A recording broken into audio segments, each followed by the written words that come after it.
You are listening to Geekfest Rants on the IC Robots Radio Network.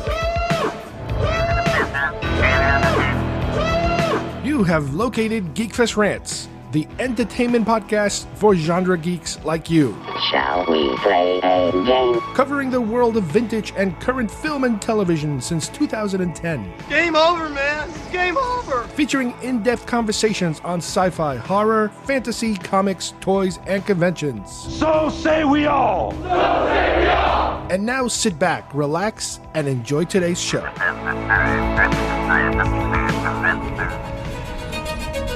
Sir, Ensign Spock, reporting for duty. No need to shout, Ensign Spock.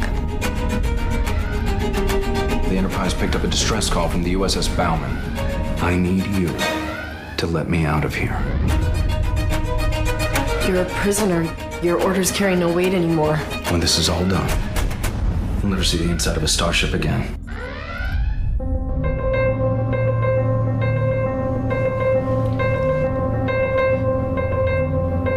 People don't talk in elevators. I've observed that, sir. Fascinating. Which version of the OS are these ship's computers running? Do the food synthesizers use the Gupta or the Katzmann glucose matrix? Have you ever considered that the Prime Directive is not only not ethical, but also illogical? Do you like eggplant? People call them triples. Pretty darn cute. There's been a lab breach. I made one of the most important discoveries of our time!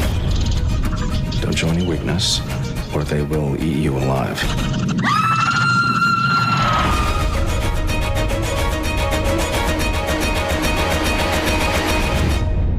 Good luck out there, Captain.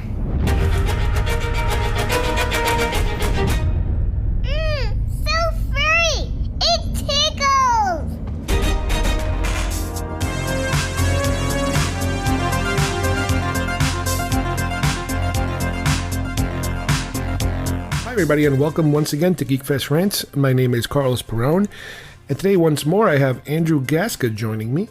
We are going to discuss the topic of Star Trek from the angle of how some people don't seem to accept change in the world of Star Trek, or modifications, or growth in Star Trek. We are going to focus on a couple of major themes. One of them includes the progression of the Klingon look of the show, where you've seen Klingons in different type of prosthetic makeup and how they've evolved, during the years. Then how the timelines of Star Trek function in terms of the Kelvin versus the Prime timeline. And we'll touch upon a little bit on the show The Orville, how some anti-Trek people seem to gravitate towards that show and claim that it is the only true Trek around. So let's step into the world of Star Trek.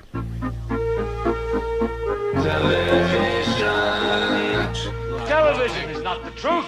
Television is an amusement park.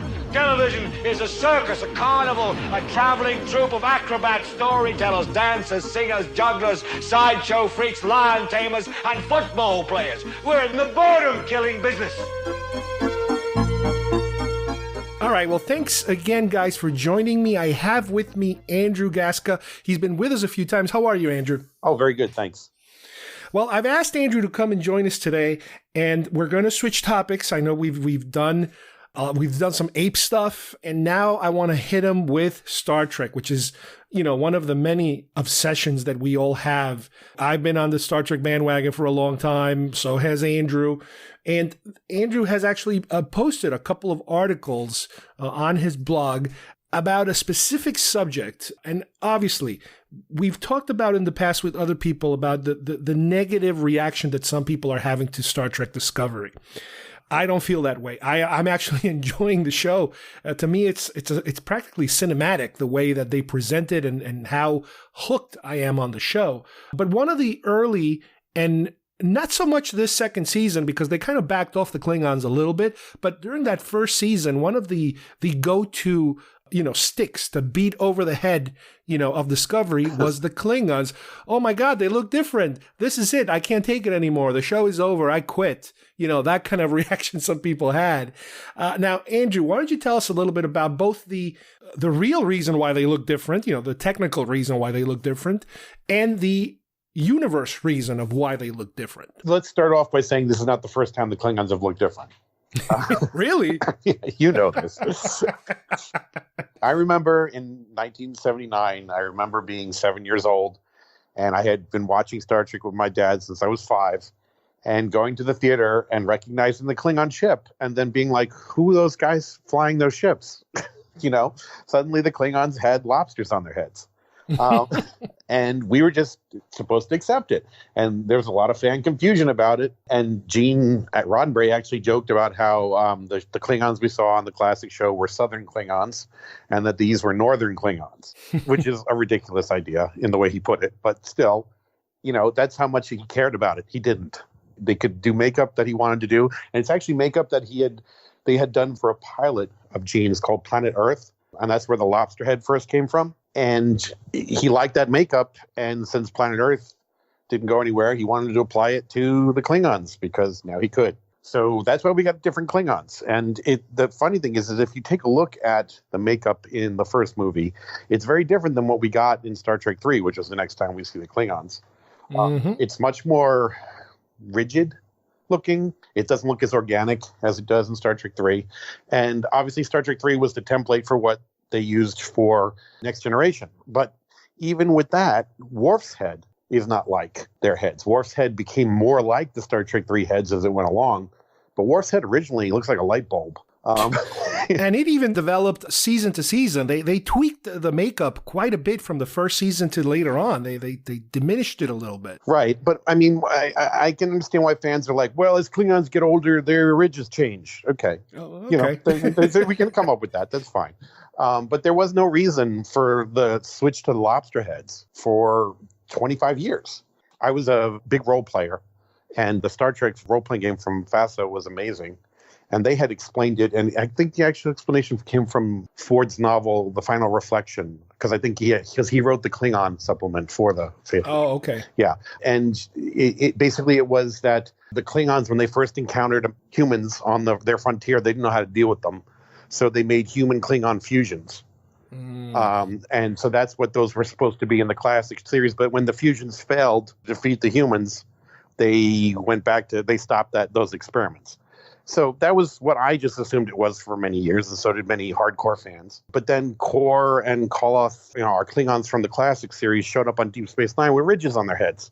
It's like, how do you explain that? Yeah, and John Colicos was he went in for the makeup expecting completely just to get the an older version of what he got originally, and they started putting the Imperial ridges on his head, and he went to the producers and was like, hey, wait a minute, they're making a mistake, they're confused, and they're like, no, we want this. Do you remember there being a fan reaction as loud as today, or is it today louder because of the internet and because of what we have? It's the internet. I mean, there's always been complaints. I mean, one of the things that, this deals directly with the Klingons, but it deals with, outcry about Discovery. There was outcry about Star Trek 2. And in fact, the person leading that outcry was Gene himself.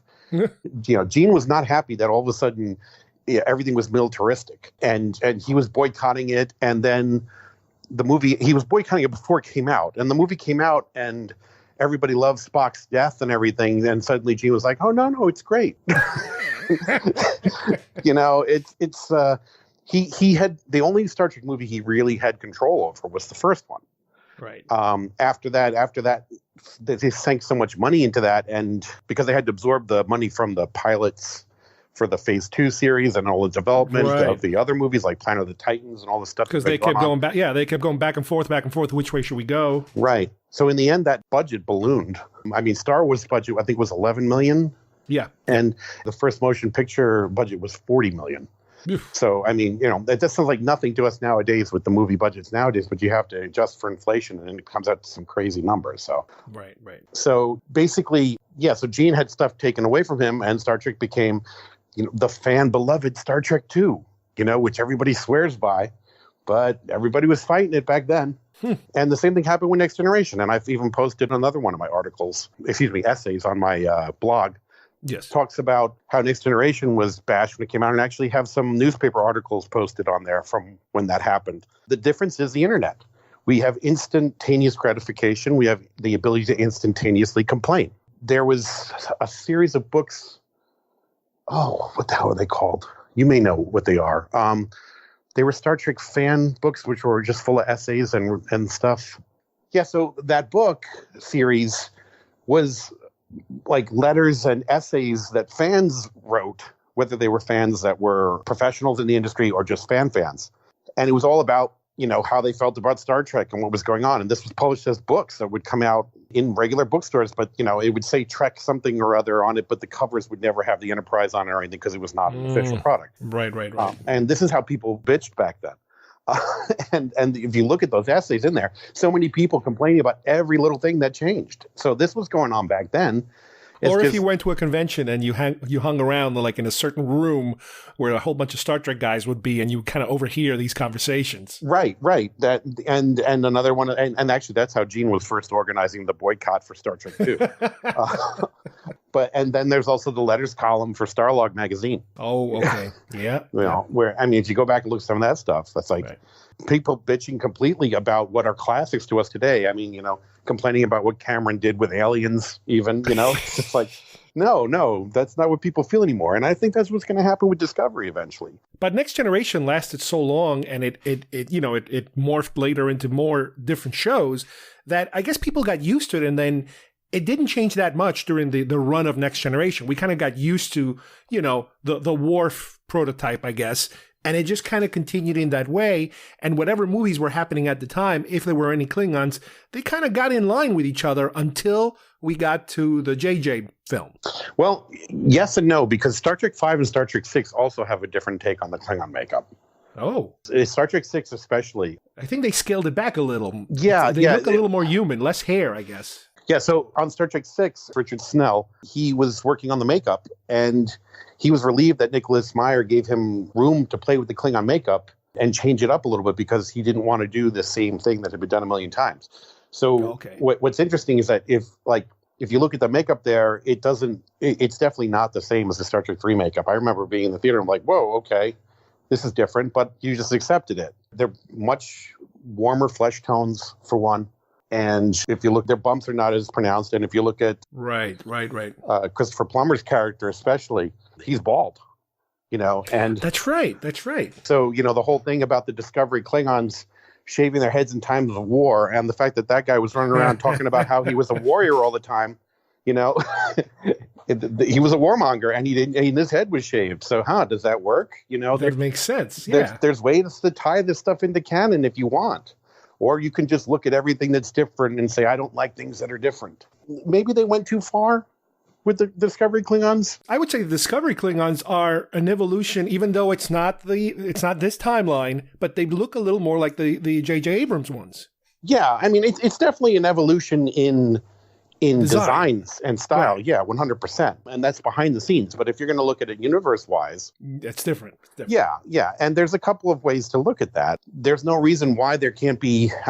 first of all, to go back to the reason we finally got, after 25 years, of why the Klingons had changed from human-looking to lobster heads. That was in an episode of Enterprise, where they made it a disease that had done that. It was actually the cure that made their ridges fall apart. They said in that episode that there's going to be several generations that Klingons would be born without ridges. So, so they covered that up. But then, it's like, I was thinking about it, and it's like, it's science fiction, so there's a million ways you could look at this.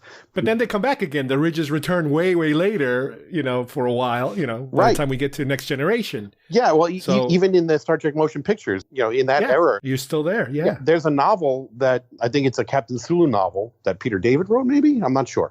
But regardless, they talk about how the Klingons found a cure to that. And that's why the Klingons were growing their ridges back. So they found a cure for the cure. Yeah, well, yeah, I guess that you got to somehow bring it back. Now, didn't they touch upon this? Not necessarily the cure, but the question of what's the difference during a DS9 episode, which was the back in traveling through time to the Tribbles episode, something, and they kind of got into that a little bit. Yeah, I mean, that was like, I mean, it was a genius way to handle it. And it wasn't until Enterprise that we finally got a cemented thing. But right, this was more like a wink, wink. Yeah. Odo and everyone were like, "Those are Klingons," and Worf's like, "We don't like to talk about it," which was genius. Whatever you want is what that answer was, and that was beautiful. And there you go. We could have gone with just that. But I mean, I do also like the Enterprise. I do like what Manny and the Reeve Stevens were trying to do with the fourth season of Enterprise, and that explain a lot of stuff that wasn't. So, there's room for everything here. And if you're going to look at the genetic thing, even it's possible that the Discovery Klingons look the way they do because the Klingon scientists were trying to get the ridges back and screwed up the genetics a little more. You don't know. Yeah, it's on one of those first episodes. What was it like? Make Klingons Klingon again, or something like that? Yes, 100%. Not to open up a can of worms. Yeah. Oh, totally. And one of the and people go further with the Klingons, complaining, why do the Klingons in Discovery revere the bodies of the dead? Well, in Star Trek IV, Spock is doing his little test in the Vulcan learning pit before they go off to 1986. Mm-hmm. And one of the questions he's being bombarded by from the computer is, explain this item. And he says Klingon mummification glyph. So at some point, the Klingons must have been mummifying their dead, right? Right. Plus, there was also a Next Gen episode where they have this ritual of honoring the dead, they're screaming and stuff like that. Right. Well, that's the thing. They scream when they die, but then the body is nothing. That's what it is in Next Generation. Mm-hmm. So that's what the fans were complaining about. Well, why are they revering the body? Because in Discovery, we see them screaming to let the spirit enter Sto-vo-kor, but at the same time, they're also saving the bodies and having them guard the ship and stuff like that. Right. So, it's a religious sect, that's all, who had different views on it. When L'Rell is locked away in the garbage room on Call's ship, and she sees the discarded bodies of her crewmates, the bodies, yeah. She's disgusted. But so obviously, though, Call was throwing them away like they were nothing. So we actually saw both views represented in Discovery, but fans don't want to see that. Well, quote fans, end quote. They just want to be like, oh, you didn't do it the way we've seen it before. You can't have everything always be the same because then it's boring. So you show different ways of looking at things. And this is, I think the best way to describe this would be when Next Generation came out, if people were complaining, why isn't this exactly like TOS?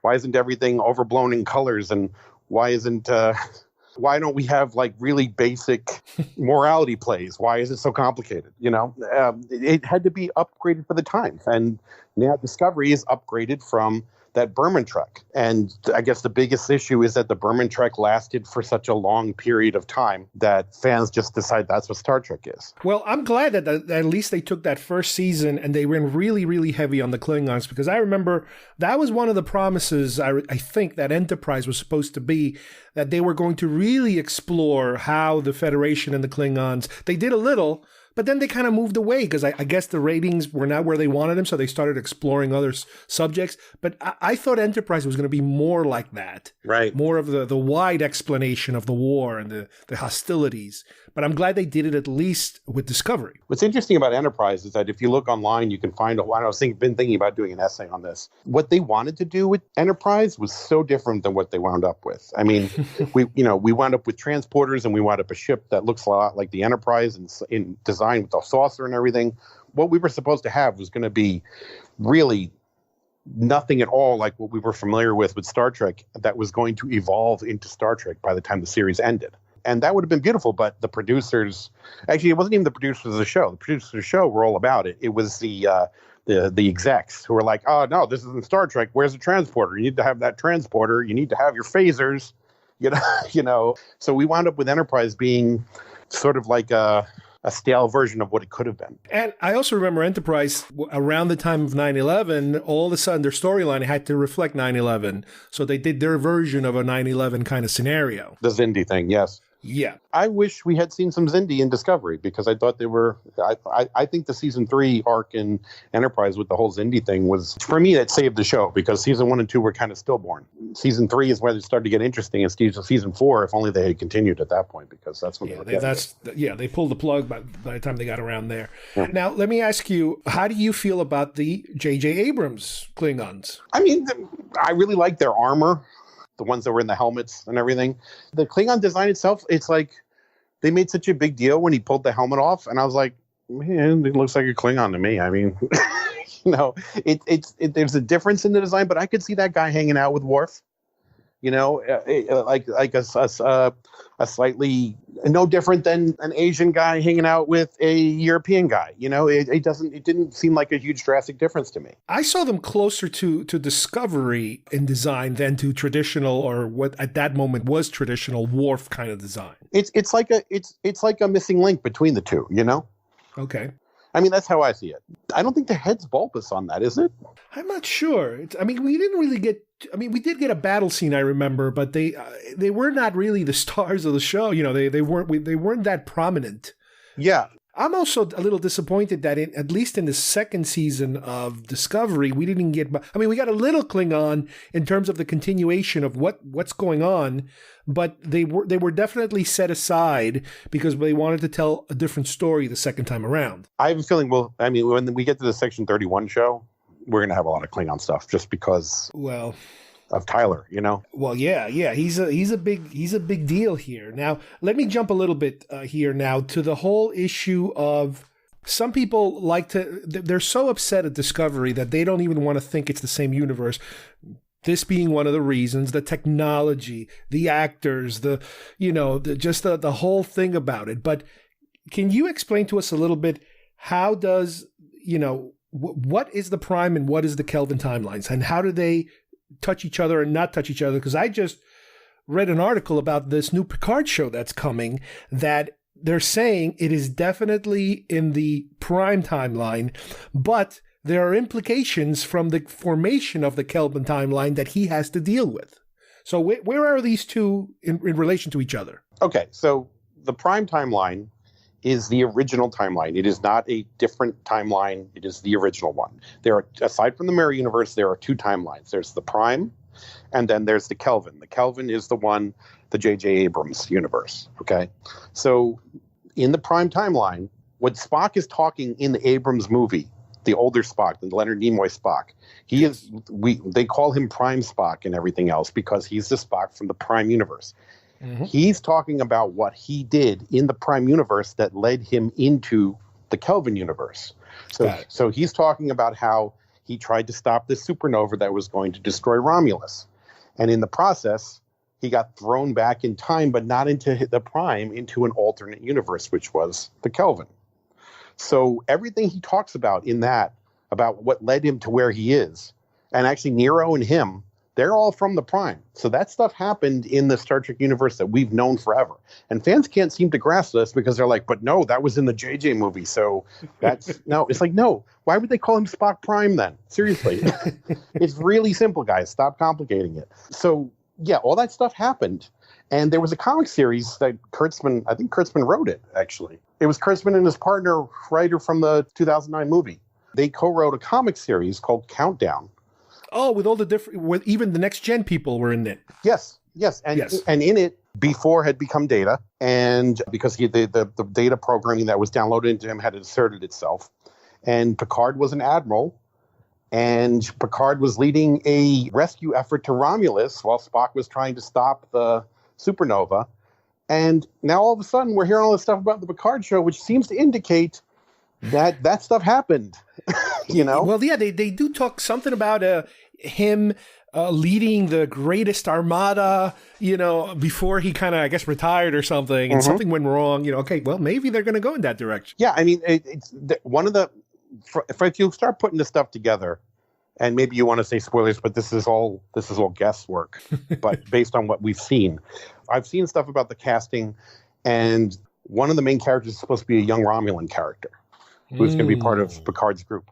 Also, they've said that this is about Picard dealing with the aftermath and the fallout of the destruction of Romulus. And so when the voiceover is talking on the trailer about how 15 years ago you led this armada, that mass evacuation armada that saved us, clearly the person to me talking is a Romulan. So whatever happened in the evacuation of Romulus, I'm guessing that we lost a bunch of TNG characters. I'm thinking that a lot of the crew died. Well, the other thing that popped up today, which I'm not sure of how true it could be, is that we might have Brent Spiner come back for maybe a show or two. Yeah, no, I've seen that, and people are complaining, but Data died. It's like, yeah, but they left that wide open for us in Nemesis. Go watch Nemesis. He's and before he's singing Data's song. Right, and Nemesis is all Romulan heavy, and the connection with Picard and his clone and everything. You know that you figure that's where we would pick up his story. 100%, and that's where it's going. Is people need to realize that this is what it is. I'm sorry, stop fighting it. It happens in the Prime timeline, which is the original timeline. The Prime timeline is not a different timeline from the original. The way this stuff works is that sometimes when you travel through time, you muck up the original timeline a little bit. It's happened in City Edge or Forever. Right. You know, for a brief minute, the Federation didn't exist. That actually happened in the Deep Space Nine episode, the one where they go back in time to the riots, and the guy who leads the riots is accidentally killed, and Sisko has to be him. Yeah, I don't remember that episode. I mean, I don't remember the name of it. But like for the Defiant, time around them changes, but they were protected by the Chronotons, MacGuffin nonsense. The Johnson rod. Yeah, the Johnson rod broke. Yes, they were protected by whatever protected them kept them from being changed, but the timeline changed around them. And when Sisko did what he did, he corrected the timeline, but now pictures of that famous revolutionary guy are all pictures of Sisko because he pretended he was that guy who had accidentally been killed. So that's still the original timeline. That didn't create an offshoot. That's the original timeline being changed.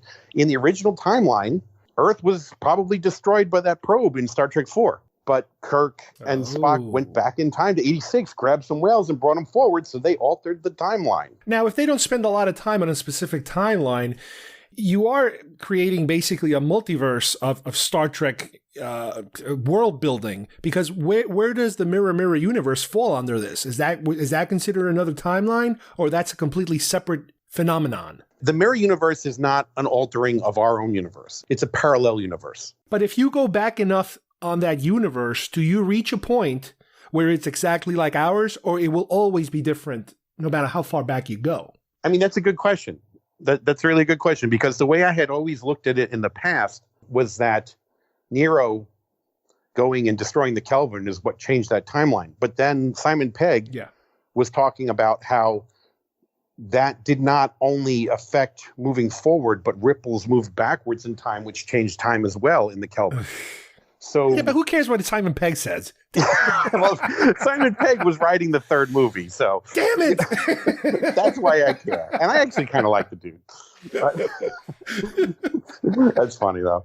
Oh man! But so there's different ways to look at it. But it's like what happens in the Kelvin doesn't affect the Prime. What happens in the Prime doesn't affect the Kelvin unless somebody crosses over. Right. So just like in Mirror Universe, if Kronos was destroyed by Empress Jojo in Discovery says that in the Mirror Universe that's what happened. Doesn't affect the Kronos hanging out in the Prime Universe. It's still there. So Now here's a question for you. A little bit of a spoiler alert. Okay. Discovery Season 2, at the last episode, the ship is going to jump forward quite a big chunk of time.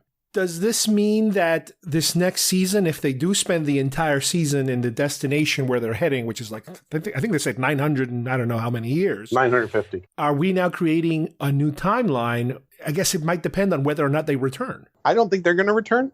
I think Empress Georgiou is going to return because she has to be there for the other show. Yeah, which, she said that they were going to be done filming season 3 of Discovery before Section 31 started. And when she said that, I thought actors get confused. She means season 2. But clearly, no, she meant season 3. So I don't think the ship is coming back. I think that they decided, fine, you crybabies are complaining that we're not exploring the future. We're going to the future. Now shut the hell up. See, I hate that. If that's true, I hate that because I like what they were doing. I like that they were in this universe. and they were interacting with everything. But think of it this way. Think of it this way, okay? We definitely are getting Section 31. I think that's clear. Okay. Section 31 is going to take place in the time that Discovery was in season 1 and 2. So you're still going to get that. And the crybabies. Yes. But the crybabies can't complain about Discovery anymore. Like they're going to stop complaining. I think they're going to start complaining. But in addition to that, you got to ask yourself, that wasn't a redress, the Enterprise bridge. That was a brand new set. And it was pretty functional. Why did they spend the money on that? Well, for a whole season, to use it for an entire season. The Enterprise bridge? It was only in the last episode. They did spend most of the time in the Discovery. Yeah, that bridge set itself was only appeared in the finale. And it was a very expensive bridge set that they built. Now, do you think there's going to be a connection to the short trek that takes place 1,000 years later? I think so. I think that there were hints dropped in there because I really thought the short treks were going to have absolutely nothing to do with. But they connected a lot of them. The only one at this point, 2 of them, there were 4 short treks, right? I think so, 4. Okay, so half of them have connected already. The only 2 left are the one that's 1,000 years in the future and the Harry Mudd one. The Harry Mudd one can't connect. I can't see how it possibly could. But at least it's a character we've already seen interacting with everybody, so we kind of know what it's not like it's completely a separate story that is completely new characters. No, he was already an existing character at least. Right, and I think what they realized is that they really enjoyed him and they had no room for him in season 2, so they wanted to give him something, I wouldn't be surprised if we wind up seeing a hell of a lot of him on Section 31. But yeah, no, totally. I think there were cues set up in that, which we're going to see unfold in the next season of Discovery. Now, before we jump to the subject of the Orville, I want to throw one more Star Trek gripe that people were griping about until the last episode, and that is Control related, do you think, to the Borg? No! Well, how do you really feel about it? I hate every time that comes up. Oh my God, it's so ridiculous. I mean, here, look, if you really need to connect it, and I don't mean you personally, I mean, fans out there, if you really need to connect it, here's your connection, okay? In First Contact, the Borg sphere blows up, okay, over Earth. In Enterprise, we find out that Borg bodies from that explosion were laying in the Antarctic, okay? So those Borg were reactivated in Enterprise and tried to get away, and Enterprise winds up blowing them up, okay?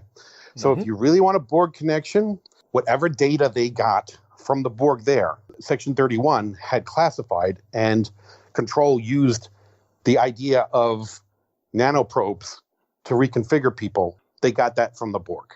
That's the only connection I can see. They did not create Section 31 and Control did not create the Borg. If the Borg had been, or if its origin had been Control, humanity wouldn't be species 5,000, whatever they are, to the Borg. And didn't Guinan at one episode or in the movie say something about like we've encountered them 1,000 years ago or something like that, and they destroyed us or something? Yeah, well, in the beginning of Generations, which takes place with the Enterprise B time, people had been on a trek. Those refugee ships had escaped the destruction of their planet. So it was destroyed probably around the time of TOS, maybe TOS movies. But it says in Voyager that they existed in the 1600s. Because there's this guy saying 900 years ago, my culture was destroyed by the Borg and whatever. And if you add it up, it's like, okay, so the Borg were around in the 1600s. So Control's not the Borg. Get over it. Even though that the Borg are capable at times of traveling through time. Well, yes, they're capable of traveling through time. But here's the thing. Control had no interest in assimilating. They wanted to destroy all organic life. That's the thing that Spock saw.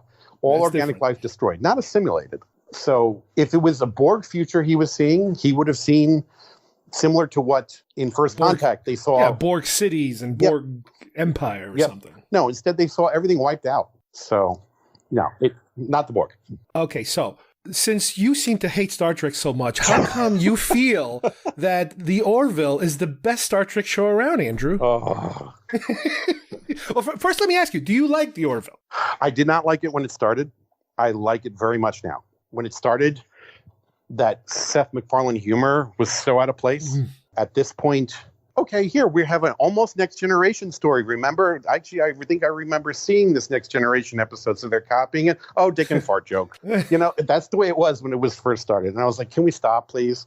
I felt like it was like you could feel the gears changing between comedy and serious, and it was such a abrupt change between the two that it's like, okay, Family Guy and a little Star Trek, and a little Family Guy and a little Galaxy Quest, and a little Family Guy. Yeah. But then, it took a while to warm up. One of the changing points I see is when they realized Lamar needed to stop being a stereotype.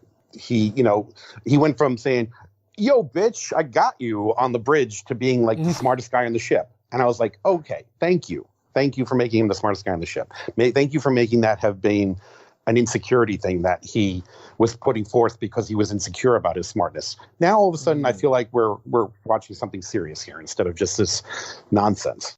Well, it is more serious, but they do, obviously, they have to throw in their jokes because that's the formula they have now, but they kind of smoothed it out a little bit. The jokes have been funny mostly. I mean, at the very least, I haven't felt like I've been thrown out by the jokes anymore. Okay. It's definitely getting more organic as it goes, and I really enjoyed a lot of the second season. The cell phone episode was killing me. It was pulling heartstrings, and that's what this should do. It was good. And I'm putting this in quotes. It was good Star Trek. It is not Star Trek, though. But why do you think some people are... I mean, I have my own theories. I have my theories that some people who dislike Discovery so much gravitate so much towards this show and give it so much praise. Because they don't like change.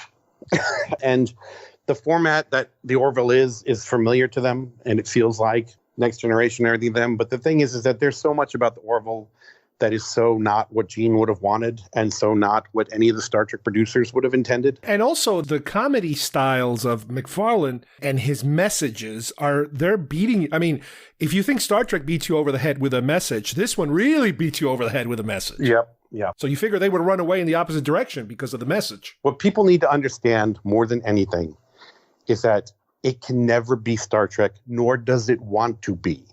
It wants to reach an audience that wants to remember those things. But it also wants to be its own thing. Because if it was Star Trek, it would either then be owned by CBS or they would be sued. And they don't want either of those things.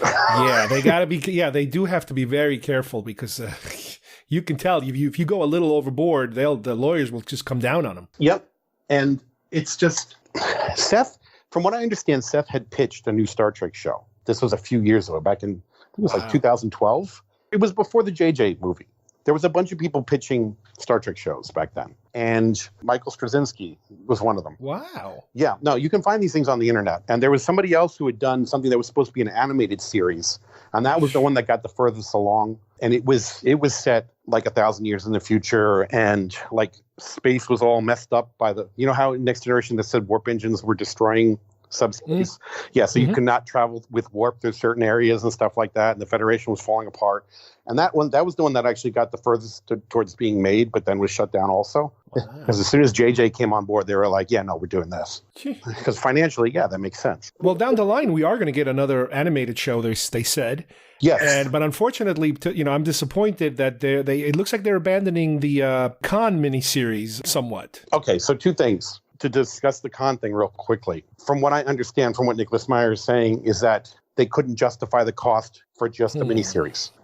So unless they could find a way to turn it into an ongoing series that was going to last at least 2 years, then it's not worth the cost of the sets and everything. Wow. Yeah. So that's the impression I've gotten from that, from hearing him talk about it. But back to McFarlane, he had pitched a Star Trek show and it was, declined, but he didn't want to let it go. So he created the Orville based on probably what he wanted to do with the other thing. So he created a show that was in the vein of Star Trek because he couldn't do Star Trek. And I understand this because I've created stuff many times that didn't get to go where it was supposed to with a licensor. And so, the expression is you file off the serial numbers and you turn it into your own property. And that's what the Orville is. It's his own thing. That is very Star Trek inspired. But people who think it's more Star Trek than Star Trek, no, you can't do that. The only thing that can be Star Trek is Star Trek. Well, he's very lucky also that there's a lot of ex-Star Trek cast members that are, they guest star every now and then on the show. So that's pretty cool. Well, I mean, they're not going to say no to money, first of all. Second of all, it's like, any people using that as a defense why it's better. Jonathan Frakes is directing episodes of both. Yeah. Okay. Yeah. No, people who complain about the look of Discovery and like the action and everything, Jonathan Frakes directed that episode, people. The same guy who directed First Contact and Insurrection. Right. So it's like, no, it's not, you can't, no. That's all I can say. These people understand that these things are two different things and they're good. And Franks is going to adapt his directing style to fit the property. And Discovery is supposed to look the way it does. And the Orville is supposed to look the way it does. And they're two very different looks. But the Orville, I think the best way to describe when I was saying before about how people had wanted TOS in a new series of TOS when Next Generation came out. That's the best way to look at the Orville. The Orville is the Next Generations come out and people in the world of the internet, Next Generation suddenly happens. People hate it. They're complaining. And then this show called The Orville comes out and it's exactly like TOS used to be. It's exactly like the original series. Yeah. And people are like, well, that's more Star Trek than the Next Generation is. That, it's cashing in on people's nostalgia of that. But at the same time, that's how it got made. It's becoming its own thing now. Yeah, he's not going to turn away people. Obviously, that's the formula he wants to use. But yeah, I do see him, I do seem to see his voice more than just, the carbon copy, easy combination of Family Guy, Star Trek. Now it's kind of becoming its own thing. I think it had to be what it was in order to convince the studios to do it. Because it's like you walk into this exec offices and you say, hey, the new Star Trek is not at all what people are going to like. We can get those people. Plus, we can get the Family Guy crowd. We can't lose. And I could see studio execs. I understand this. I see the dollar signs. Okay, we'll do it. And then it's done, and it's kind of crappy, but it's still reaching those people that it was wanted to originally. But how many people is it really reaching? Because from what I understand, the ratings weren't really that great. They didn't think they were going to get a season 3. No, finally they had the announcement, and I guess they were like waiting on edge of their seat because they hadn't announced anything yet. Yeah. I mean, Discovery was not in question for a season 3, and that's because of the way streaming is done. If the Orville was on streaming, it wouldn't have been in question for a season 3. I'm not saying the Orville sucks. I'm saying that there's a smart reason why Discovery was put on a pay-per-view thing, because they can ensure that it's going to get done that way. Another thing people are saying, because Amazon Prime has the foreign distribution rights now for season 3, when originally Netflix had season 1 and 2. Netflix, yeah. So I keep seeing, no one's reading the articles, but the article comes up with that name saying, Amazon Prime now going to do Discovery. And people are like, I guess Netflix passed on it then, huh? No. The show's over. No, Amazon Prime offered more money, dumbass. Seriously, that's what it comes down to. They're going to take whatever money they can get, and if Amazon Prime was like, hey, our numbers of Star Trek viewers is going up, maybe we should pay the money to get this show on our network. We can't have it on in the US, but we can get it foreign. It's all business. It's all it is. And if the Orville, I would like to think that if the Orville was canceled, it would wind up being a Hulu exclusive. Oh. And weren't they also saying something about Hulu might be folded into Disney Plus or something? Yeah. Or they were looking into buying it or something? Well, they own it now. They control it completely. Oh, they did? It was like, I think last month it said that now they control Hulu completely. I don't think they're going to close it, though. I think they're going to use it. No, because if you can't combine the two and ask people to pay more. They probably make more money by just keeping it going and having people pay on the side. Yeah, you use each one as a different content distributor.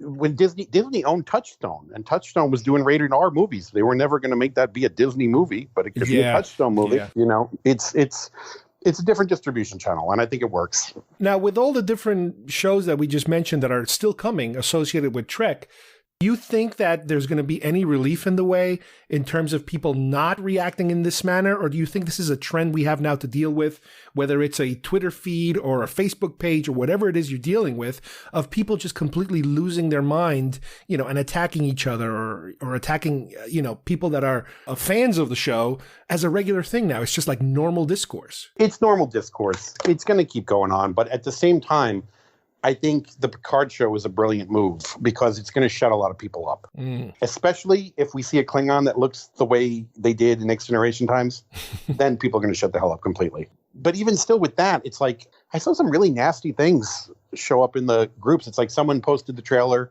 for Picard and people were like, you should quote Star Trek old guy. Oh, I'm like, are you kidding me? Show some respect. Star Trek old guy? What's wrong with you? So, there's always going to be jerks. There are always going to be people who find a way to complain about something.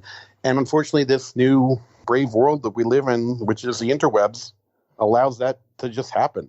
One final thing I want to throw at you, and that is another thing that people were throwing around the idea, which I think it could be it's a positive compliment, is unless it's kind of like we like this better than that. People really liked Pike and his number one, and even Spock to a certain extent. And there was, again, the chatter going around is, why can't we create a series out of those guys? Any thoughts on that? I mean, that ties back to what I was saying before about how it's interesting that they spent all that money to build the Enterprise bridge. So I think that they were, I don't know. Look, first of all, there's no reason why they couldn't have just redressed the Discovery bridge. They could have, because the the Section 31 bridge is a redress of the Shinzo bridge. Okay. Oh, wow. Yeah. And it doesn't look anything like it. Huh. Yeah. With that 2-level thing and everything. Yeah. That was the Shinzo bridge, apparently. So there's no reason why they couldn't have done a redress. But instead, they decided to go this route and build this whole new thing, which means they decided to invest in it. So I think that they were seeing that Pike was so popular, and they were thinking, maybe we'll do this show, and if we don't, we'll use this bridge for Section 31. You think it's going to show up again? Yeah, the bridge is going to show up one way or the other. Either there's going to be, they're going to use it as a generic Starfleet bridge for Section 31, or it's going to be the Enterprise bridge for Pike. I think if they don't do a Pike show, it's a terrible missed opportunity. Too many people were excited about that. Even a lot of people who didn't like Discovery were like, well, I want that show. So let's have that show. It's a great idea. Or even a guest, like you said, maybe he can do, a 3, 4, 5 episode arc on the other show. Maybe we'll see eventually his accident, that vision that he had of how he will become disabled. Maybe we'll get to that point. Yeah. And actually, you just made me think of something. If we look at the whole reason why it's not cost effective to do a Khan miniseries, it's because they don't want to build the sets and everything. But if the Enterprise bridge set is built already and they have everything they were already using for Discovery era, they don't need to build anything new to do a Pike miniseries. So it's entirely possible we could wind up with that at least. Yeah, that's a good point. All right. Well, thank you, Andrew, for going through all this, because it's kind of like it's like you're bringing people back to class and you're like, okay, we start over here, we move over there. It's almost like you're a lawyer presenting your case in a court, and you hope that people understand how these things are connected and how they do work, they function. But, if you're set in your ways, nothing is going to please you. But I don't know. Maybe I don't think I like everything, but I'm really happy with the show. Again, the cinematic feel that they had these battles this last season. I was actually sitting, at the edge of my, the term at the edge of your seat. That's exactly how I was sitting, because I'm like, wow, this is like being in a movie theater. It was incredible. No, I totally agree. And, just to show that I'm not a complete, corporate shill or shill. whatever. Shill. Yeah, corporate the word shill. you're looking for is shill. Yeah. I actually have some issues with some of the choices they made in that finale. Does it make me not like Discovery? No, it doesn't. I still love Discovery. But I think there could have been a more logical way that the Admiral had to die, because they could have at least... Yeah, I've heard that before. Yeah. They should have at least tried to beam her out, and it failed. There's no reason why they couldn't have propped something under the door. They could have propped something under the door, and the door could have come down with such weight it just split the thing in half. Anything to make it so that, no, this can't happen. And Pike just standing on the other side when it all blows up without him being affected by anything. It was just some ridiculous things there, especially when they went out of their way to show those bots that pop out of the hull and work on the ship, why not just have one of them, close the door? Yeah. My only pet peeve I had with the show was obviously, well, I could have used a little more Klingons, but I understand different season, different themes. I get it. But there was an episode, I don't know if it was the second to last or the third to last or something like that, where it was kind of like we love each other and we're all saying goodbye to each other. And it was a whole episode of basically saying goodbye because we might die. And it's like, I understand that, but I think they spent too much time. They wasted a whole episode just everybody loving each other and saying goodbye. Right, and then Amanda and Sarek managed to find the ship that nobody can find to come say goodbye in person. They should have kind of worked it into the show somehow. It felt like a pause. Like we just hit a pause here. What's going on? But again, I can't wait for the next one. I'm hoping that I'm pretty sure somebody told me they are going to do more short treks. So, yes. They were successful, and it's a cheap way to keep people renewing their subscriptions. Yeah. So once again, Andrew, thank you for your insight. And as soon as I have a new topic, I hope you can help us hit it again. Yeah, no, totally. And if anybody wants to read the essays that prompted you to want to discuss this, I'll include the links. Yeah, it's roguereviewer.wordpress.com. But yeah, please put the links on the thing too. That'd be great. Great. Thanks, Andrew. Thank you so much. All right. I hope you guys enjoyed today's show. I'd like to thank Andrew, as usual, for joining me and going into this particular subject that we seem to be kind of going in circles sometimes in terms of trying to explain how it is that this show progresses and changes.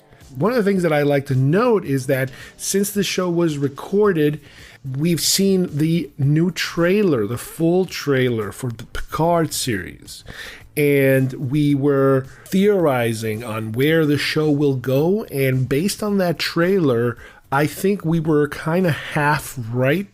Or at least we kind of had half of the theme of the show, the Romulan side of that show. Granted, with this trailer now that we've seen through Comic-Con, there's also a Borg aspect of the show, but it is very, very exciting what I've been seeing so far. And hopefully we will have Andrew here once again to talk about Star Trek once this new show and some of these other Star Trek properties that are coming, including the new season of Discovery, the short treks that are going to be pretty heavy with Captain Pike, which again we were theorizing of, are we going to see more of Pike in the Enterprise? So we got lots of good Trek on its way and can't wait to talk about it with you guys. So on behalf of everybody here, thank you for listening, and we will see you soon here at Geekfest Rants. Bye-bye, everybody.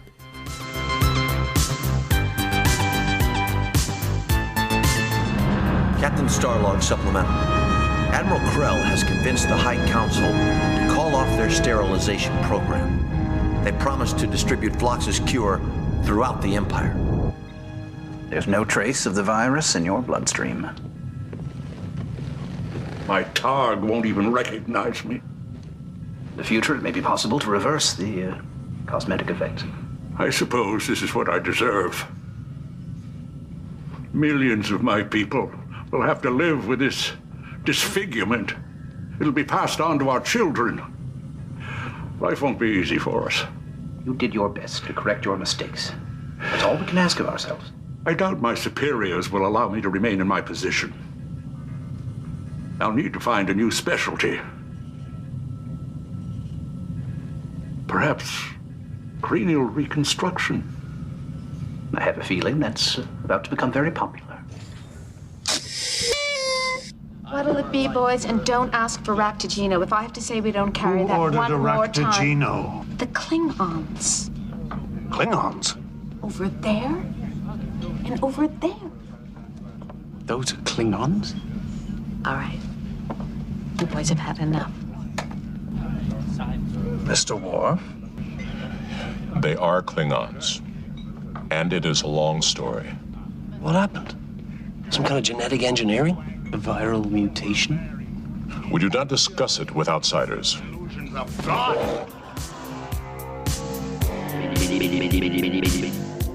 If you would like to subscribe to our show, send us messages, or see video links to some of the topics we talked about today, please visit our homepage at geekfestrants.com or our YouTube channel, Facebook page, or iTunes at Geekfest Rants. I don't know what we're yelling about! Geekfest Rants is produced by Carlos Perone, copyright 2019.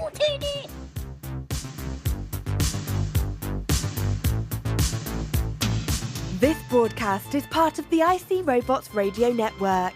Visit icrobots.com for this and many other nerd/nostalgia related podcasts. You won't be sorry for long.